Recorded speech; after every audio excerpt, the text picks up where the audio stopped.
भारत भुटान सिमानि फाग्लादिया दैमानि खर'आव गोदानै संख्रि हाजो मुंनि पिकनिक स्पट खुलिगोन। फैगौ 24 डिसेम्बर खालि गोदानै संख्रि हाजो मुंजों पिकनिक स्पट खुलिगोन संख्रि हाजो रोदोम एग्र' टुरिज्म क'पारेटिभ ससाइटिया। लावखार ओंखाम जाग्रा दावबायारि नोंथांमोननिसिम गोजोनथाव खौरां। फैगौ 23 डिसेम्बर खालि बाक्सा जिल्ला आरो तामुलपुर जिल्ला बिखानि बोहैबोनाय फाग्लादिया दैमानि खर'आव गोदानै संख्रि हाजो मुंजों संख्रि हाजो रोदोम एग्र' टुरिज्म क'पारेटिभ ससाइटिया पिकनिक स्पट एबा लावखार ओंखाम जाग्रा दावबायारि थावनि बेखेवगोन। बेखेवनाय हाबाफारियाव 52 नं तामुलपुर विधान सभा बियाबनि एमएलए जलेन दैमारि, बिटिआरनि बुंथिगिरि खाथिराम बर', लेन्ड एडभाइजार बर्डनि चेयारमेन रंजालु बसुमतारी बिथांमोना बाहागो लागोनखौ फोरमायदों संख्रि हाजो रोदोम एग्र' टुरिज्म क'पारेटिभ ससाइटिया। गिबियावनो संख्रि हाजो रोदोम एग्र' टुरिज्म क'पारेटिभ ससाइटि लिमिटेड बिनि जानानै आं गासैबो रायजो राजानिसिम खुलुमनाय बावहरग्रोबाय। जों बेयाव 2023 आरो 2024 निफ्राय मोनसे टारगेट लानाय जादोंमोन बे लकेसनखौ जे बेयाव जोङो मोनसे एग्र' टुरिज्म गायसननाय जागोन।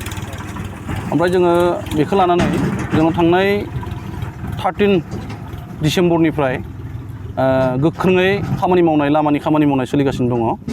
बेयाव जोङो गासै टटेल 100निबो एसे गोजौआव मेम्बार्सफोरखौ लानानै जों मोनसे कमिटि दानाय जादों। बे कमिटिनि मुङानो जाबाय ससाइटि दानाय जादों संख्रि हाजो रोदोम एग्र' टुरिज्म क'पारेटिभ ससाइटि लिमिटेड। ओमफ्राय बेयाव जोङो मोननैसो ओरैबायदि माने थांखि लानाय जादों। बे थांखिफोरा बे ओनसोलनि थागिबिफोरा मेनलि प्रब्लेमा जाहैबाय लामानि प्रब्लेम। बेयाव लामा गैयामोन। जोङो गासैबो ससाइटिनि सोद्रोमाफोरा लोगो नांनानै फैसा एसे खांनानै फार्स्ट टाइम जोङो कमिउनिकेसननि थाखाय गेपनि थाखाय जों बेखौ लामाखौ खमसे खम जोङो 4 किल'मिटार बेखौ जोङो सेरेंगेबल होनानै खामानिखौ मावनाय जाबाय। ओमफ्राय जोङो बेयाव बै ससाइटिनि जोहै माखासे थांखिफोर लानाय जादों। जेरै बे ओनसोलाव हाजोआव गोबां माने बिफां दङ, बिफां लाइफांफोर मोजां बेफोरखौ माने आगोलनिफ्राय दाननानै फोजोबस्रांदों।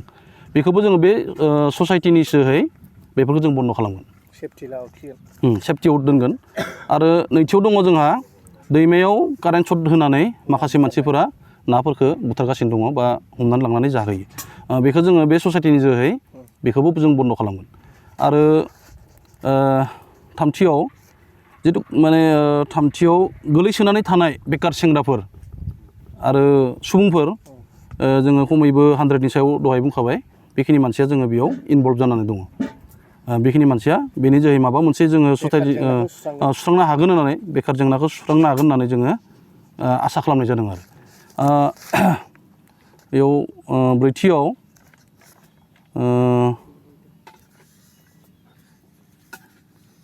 आरो जों बेयावनो मोनसे टारगेट लादों जोङो जे सोरबाफोर बे एग्र' टुरिज्मखौ जुदि नायनो फैयोब्ला बा बेरायनो फैयोब्ला बेयाव फैनानै लावखार ओंखामबो जाजागोन। बिनि थाखाय जोङो खामानिबो गोख्रोङै मावगासिनो दङ। फैजागोन आरो लावखार ओंखाम बा पिकनिक जाफैजागोन। बेखौबो जों बे ससाइटिनि जोहै बेखौबो मदद खालामगोन आरो जों। आरो दंबावो जोंहा बाथियाव हाग्रानि जिब जुनार बुथारनायखौ जोङो बे ससाइटिनि जोहै होबथागोन। जेरै जोंहा बेयाव दङ मै दङ, मोसाफोर फैयो, बिदिनो हाग्रानि जिब जुनार जेनेबा जोङो दावराइबो दङ, सेसा दङ, बायदिसिना माने बेयाव जिब जुनारखौ जों नुनो मोन्दों। बेफोरखौबो जोङो बेफोरखौ बुथारनायनिफ्राय जोङो रैखा खालामगोन आरो जों माने बुथारनो होआ बेखौ।